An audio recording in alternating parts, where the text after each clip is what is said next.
Kita sudah selesai dengan 1 Samuel pasal yang ke-8 tentang akhirnya mereka meminta seorang raja daripada Samuel. Mereka berkata, Tuhan bilang kasih tahu kepada mereka konsekuensi kalau mereka meminta raja, bahwa anak-anak mereka akan dijadikan budak nanti oleh raja itu, bahkan nanti hasil tanahnya, hasil kebunnya akan diminta oleh raja dan lain sebagainya. Tapi bangsa Israel berkata, kami tetap minta raja, kami ingin seperti bangsa-bangsa yang lain. Dan Tuhan berkata kepada Samuel, ikuti saja apa yang mereka minta, sebab bukan kamu yang mereka tolak, tetapi akulah yang mereka tolak. Hati-hati Bapak Ibu, seringkali kita ini bukan menolak manusia tapi menolak Tuhan. Dan akhirnya Tuhan menyuruh Samuel untuk berkata kepada mereka, lakukan apa yang mereka mau, ikuti saja kata Tuhan. Sekarang kita lanjut 1 Samuel pasal yang ke-9. Judul perikopnya Saul diurapi menjadi raja. 1 Samuel pasal yang ke-9. Ada seorang dari daerah Benyamin namanya Kis bin Abiel bin Seror bin Bekorat bin Afiyah, seorang suku Benyamin, seorang yang berada. Ada satu orang kaya dari suku Benyamin, namanya Kis bin Abiel. Orang itu ada anaknya laki-laki namanya Saul, seorang muda yang elok rupanya. Tidak ada seorang pun dari antara orang Israel yang lebih elok daripadanya. Dari bahu ke atas ia lebih tinggi daripada setiap orang sebangsanya. Dikatakan dia punya anak. Jadi Kis bin Abiel ini punya anak yang bernama Saul. Saul ini ganteng, elok parasnya, ganteng banget.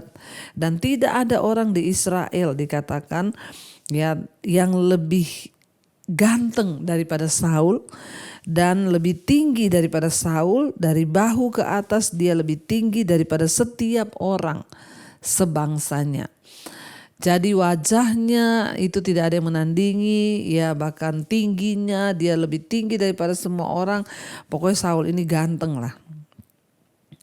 Ayat 3 berkata, Kis ayah Saul itu kehilangan keledai-keledai betinanya.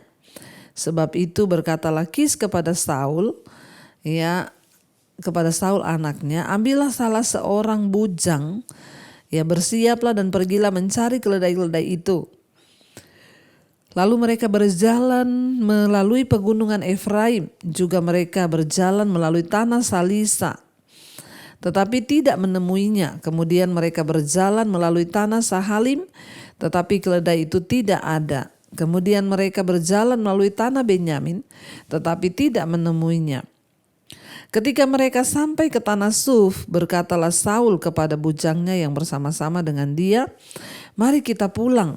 Nanti ayahku tidak lagi memikirkan keledai-keledai itu, tetapi dia akan khawatir mengenai kita.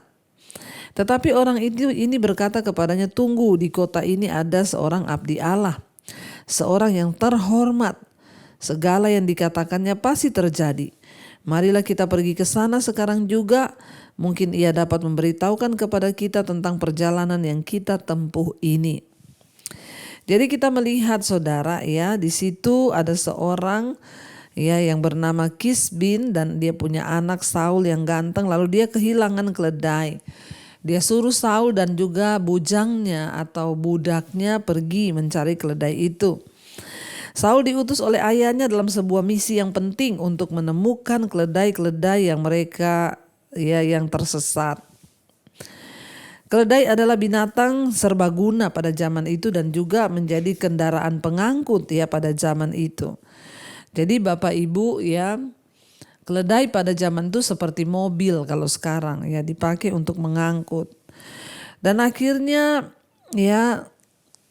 sebagai alat transportasi, karena itu dia menyuruh untuk pergi cari itu keledai-keledai.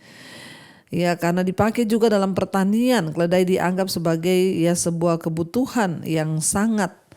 Bahkan keluarga yang paling miskin sekalipun pasti memiliki seekor keledai. Memiliki banyak keledai adalah tanda kekayaan, dan kehilangan keledai berarti bencana. Ayah Saul adalah seorang yang kaya dan banyak keledainya. Ya, ini adalah bukti bahwa memang mereka itu orang kaya. Dan akhirnya Saul disuruh pergi mencari ya keledai itu, dan ketika sudah capek ya, Saul dan bujangnya itu mencari keledai mereka yang tersesat ke negeri perbukitan Efraim sampai ke wilayah Benyamin.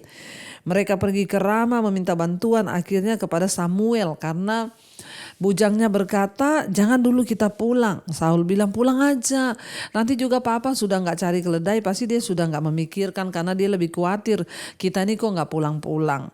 Tapi bujangnya berkata, tunggu sebelum kita pulang, ya kita pergi ke kota karena di sini itu ada seorang yang sangat diurapi Tuhan. Ya, dia seorang abdi Allah, seorang yang terhormat, dan segala yang dikatakannya itu pasti terjadi. Mari kita pergi ke sana, mungkin dia dapat memberitahukan kepada kita tentang perjalanan yang kita tempuh ini. Jadi bujangnya itu bilang ke Saul, sebelum pulang kita mampir, ada hamba Tuhan hebat di sini. Kita pergi dulu ketemu dia. Jawab Saul kepada bujangnya itu, tetapi kalau kita pergi, apakah yang akan kita bawa pada orang itu? Roti, sebab roti di kantong kita pun telah habis, dan tidak ada pemberian untuk dibawa kepada abdi Allah itu.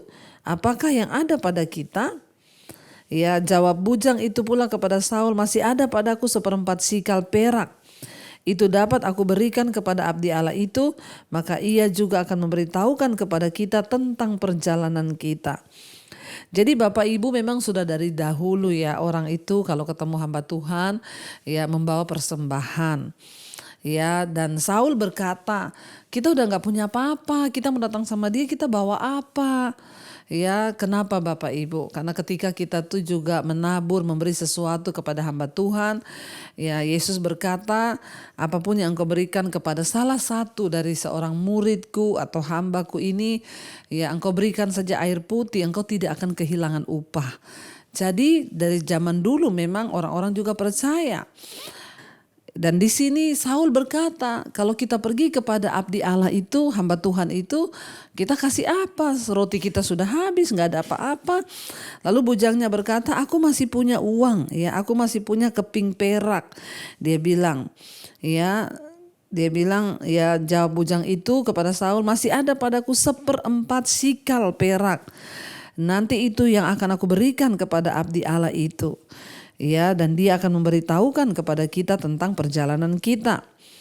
Ayat 9, dahulu di antara orang Israel apabila seseorang pergi menanyakan petunjuk Allah, dia berkata begini, marilah kita pergi kepada pelihat, sebab nabi yang sekarang ini disebutkan dahulu pelihat.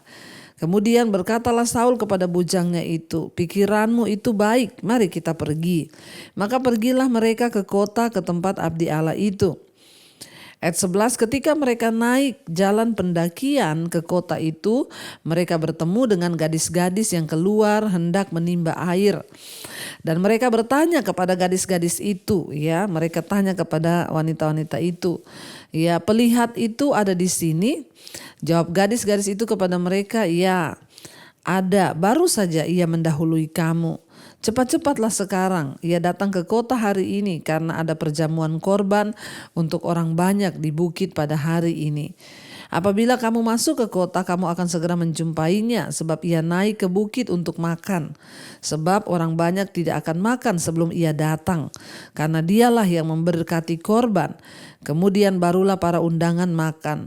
Pergilah sekarang sebab kamu akan menjumpainya dengan segera. Maka naiklah mereka ke kota, dan ketika mereka masuk kota, Samuel yang berjalan keluar untuk naik ke bukit berpapasan dengan mereka. Jadi ketika mereka sedang dalam perjalanan, mereka ketemu dengan gadis-gadis yang menimba air. Mereka tanya, ya, di mana nabi itu, pelihat itu, atau ya orang yang mau bernubuat itu, abdi Allah itu. Mereka gadis-gadis itu bilang, barusan dia lewat, ya, karena dia akan memimpin perjamuan makan. Ya, orang-orang banyak berkumpul di sana. Sebelum dia datang, perjamuan itu tidak akan dimulai karena dialah yang harus mempersembahkan dulu korban. Lalu ketika mereka cepat-cepat ke kota, ya, ketika mereka baru masuk kota, pas ya Nabi Samuel berjalan keluar untuk naik ke bukit dan berpapasan dengan mereka.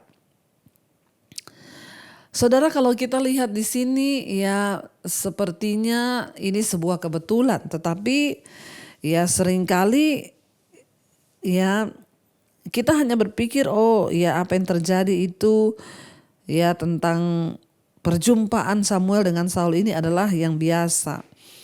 Namun Allah seringkali memakai peristiwa-peristiwa untuk menuntun kita kepada kehendaknya.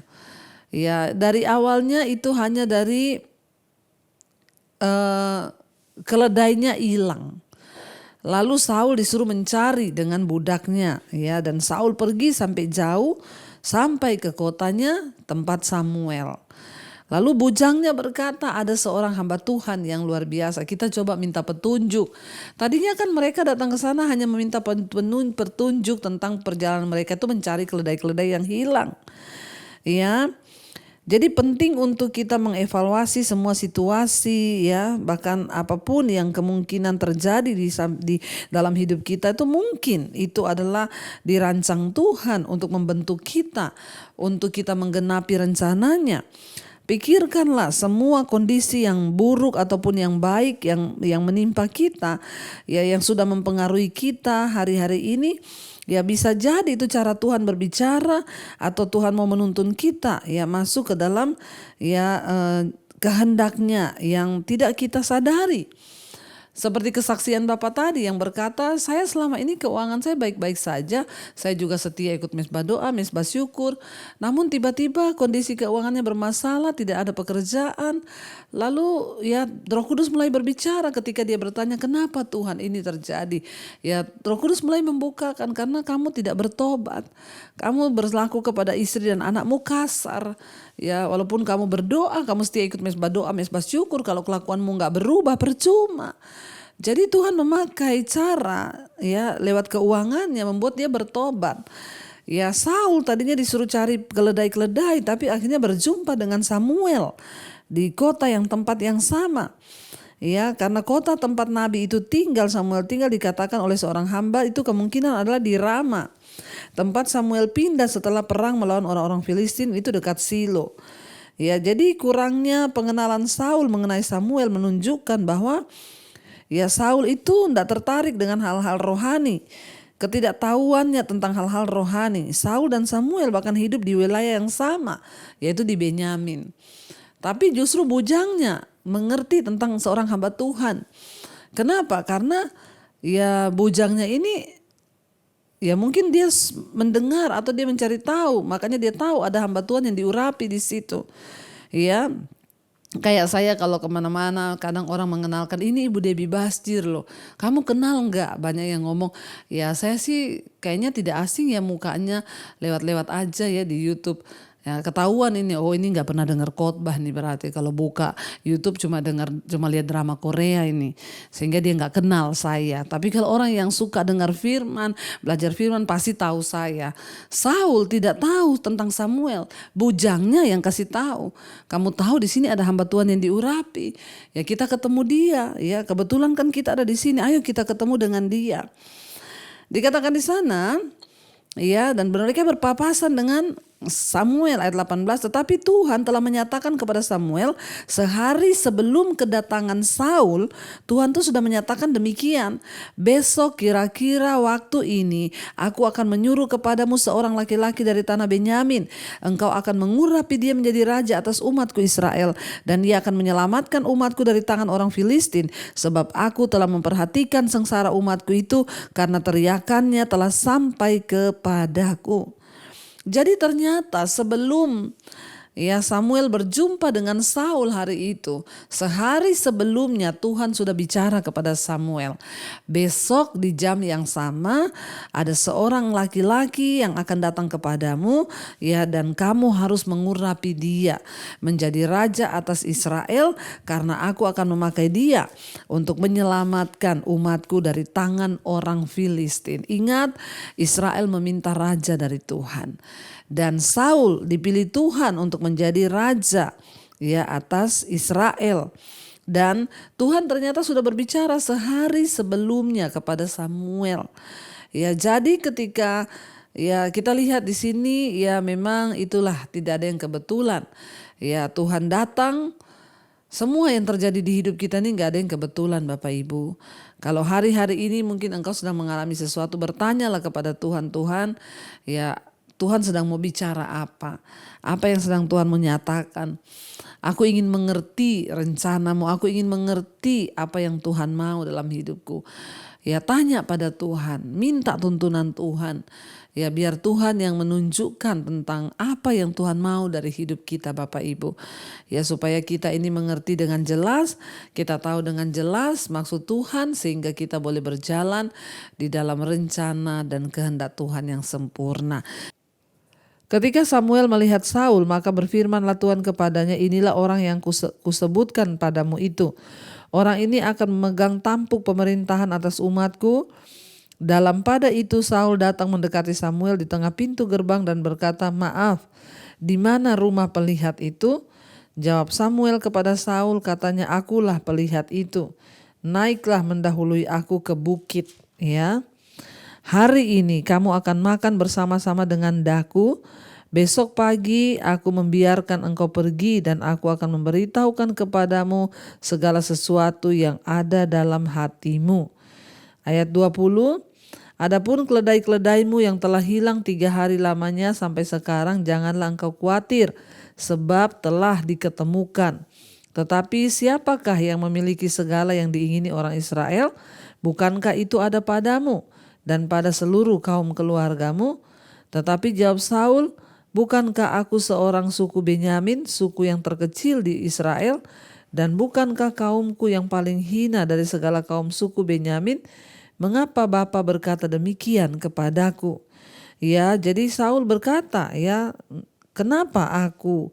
Ya, kenapa engkau berkata begitu kepadaku? Aku ini suku yang terkecil, suku yang terhina di Israel. Mengapa Bapa berkata demikian kepadaku? Kita melihat ini adalah sebuah perkataan Saul yang menunjukkan bahwa masalah yang akan ia hadapi secara berulang-ulang.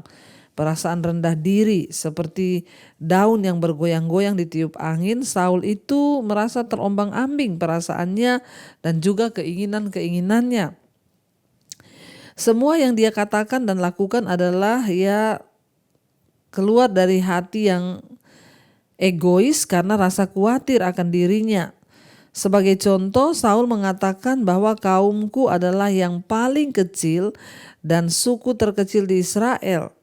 Ya, tetapi kita melihat ya, padahal di pasal 1 Samuel pasal 9 ayat yang pertama dikatakan di sana bahwa ayah Saul adalah seorang yang berada dan suku Benyamin adalah suku yang paling kecil karena mereka hampir dilenyapkan sebagai hukuman atas ya kedursilaan mereka.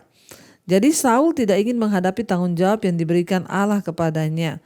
Ya, bahkan belakangan Saul menyimpan barang-barang rampasan perang yang tidak boleh diambilnya ya ketika dia sudah menjadi raja, dan dia berusaha untuk menyalahkan prajuritnya. Jadi kita lihat ya, walaupun dia mengklaim bahwa mereka sebetulnya ya mengambil barang-barang, dan walaupun Saul dipanggil oleh Allah ya dan memiliki misi dalam hidupnya, namun dia terus bergumul dengan perasaan iri hati, rasa tidak aman, perasaan sombong, suka dengan dorongan hatinya sendiri, ketidakjujuran. Ya, jadi Saul ini sebenarnya orang yang masih bermasalah dengan dirinya sendiri. Ya, dan kita lihat di situ ya pada akhirnya bagaimana kisah dari perjalanan Saul menjadi raja itu, pada akhirnya Tuhan menolak dia. Bahkan dia melakukan banyak sekali pelanggaran di hadapan Tuhan ketika dia sudah menjadi raja. Ya, dia berkata, mengapa ya? Dia bilang, mengapa Bapak berkata demikian kepadaku? Ya, jadi itu salah satu tanda dari ya Saul ini belum selesai dengan dirinya sendiri. Dan dia tidak memutuskan untuk dengan sepenuh hati mengikatkan dirinya kepada Allah, karena Saul memang tidak mau membiarkan kasih Allah memberikan ketenangan di dalam hatinya ya, dan dia tidak pernah menjadi abdi Allah yang sesungguhnya. Dan kita lihat di sana dikatakan bahwa ya Saul berkata, mengapa engkau berkata begitu kepadaku? Ayat 22. Sesudah itu Samuel mengajak Saul dan bujangnya, dibawanya ke pendopo dan diberikannya kepada mereka tempat utama di depan para undangan yang banyaknya kira-kira 30 orang. Berkatalah Samuel kepada juru masak, berikanlah sekarang bagian yang kuberikan kepadamu tadi dengan pesan simpanlah ini dahulu. Lalu juru masak itu menghidangkan paha dan apa yang termasuk ke situ dan meletaknya ke depan Saul. Dan Samuel berkata, lihatlah, yang tinggal ini diletakkan di depanmu, makanlah sebab telah disimpan bagimu untuk perayaan ini. Ketika aku berkata aku telah mengundang orang banyak, demikianlah pada hari itu Saul makan bersama-sama dengan Samuel. Ya, sesudah itu turunlah mereka dari bukit ke kota dan Samuel bercakap-cakap dengan Saul di atas sotoh. Kita lihat di sini Bapak Ibu ya, karena bangsa Israel memaksa untuk meminta diberikan seorang raja, ya akhirnya ya akibat paksaan mereka ya Saul lah yang pada saat itu dianggap paling pantas untuk menjadi raja atas mereka. Sekalipun ya Saul itu bukan orang yang sungguh-sungguh mengasihi Allah. Dia dari keluarga yang kaya terpandang, tetapi dia belum selesai dengan dirinya sendiri. Ya, dan akhirnya bangsa Israel menuju kehancuran justru karena memilih raja, meminta raja dan menggantikan Tuhan. Jadi Bapak Ibu, dari sini kita belajar sebaiknya kita sebagai manusia jangan memaksakan kehendak kita. Apalagi kehendak itu bertentangan dengan apa yang Tuhan mau. Ya seringkali ya Tuhan itu memberikan ketika engkau memaksa, engkau berdoa. Ya tapi apa yang engkau minta itu ternyata untuk mencelakakan dirimu sendiri. Makanya hati-hati, kita belajar dari bangsa Israel. Ya Tuhan memberikan mereka kehendak bebas untuk memilih. Tetapi hati-hati jangan sampai pilihanmu itu menjadi kecelakaan bagimu sendiri. Ya mungkin Tuhan mengizinkan, biarin saja mereka bisa merasakan. Ingat ketika bangsa Israel memaksa Samuel, Tuhan bilang beri saja apa yang mereka minta. Karena bukan engkau yang mereka tolak, tetapi akulah yang mereka tolak. Hati-hati Bapak Ibu. Ya sebaiknya ketika kita meminta berdoa kepada Tuhan, kita berkata, Tuhan, ya kalau ini memang kehendak-Mu, jadilah sesuai dengan kehendak-Mu. Tapi kalau ini bukan kehendak-Mu, biar Tuhan membatalkan semua apa yang kami inginkan. Kita perlu sungguh-sungguh mencerna, kita perlu sungguh-sungguh meminta kepekaan, kebijaksanaan dari Tuhan untuk ya menimbang apa yang kita doakan itu. Jangan sampai justru kita salah berdoa. Ya, tetapi bangsa itu, ayat yang ke-19 berkata, tetapi bangsa itu menolak mendengarkan perkataan Samuel. Dan mereka berkata tidak. Ya, dikatakan mereka bilang kami tidak mau, harus ada raja. Ya, sekalipun Tuhan sudah memberitahukan konsekuensi yang akan terjadi adalah ini. Ya, kamu nanti akan begini. Ya, tetapi mereka memaksa kepada Tuhan sehingga akhirnya ya Tuhan memberi apa yang mereka minta itu. Dan akhirnya yaitu menjadi jerat ya. Akhirnya Tuhan pilih raja, dikasihlah Saul kepada mereka. Ya, dan akhirnya dia Samuel mengajak Saul naik bersama-sama dengan dia, mereka makan bersama-sama. Ya, dan ayat 26 berkata mereka bangun pagi-pagi dan ketika fajar menyingsing Samuel memanggil Saul yang ada di atas soto itu, katanya, bangunlah, aku akan mengantarkan engkau.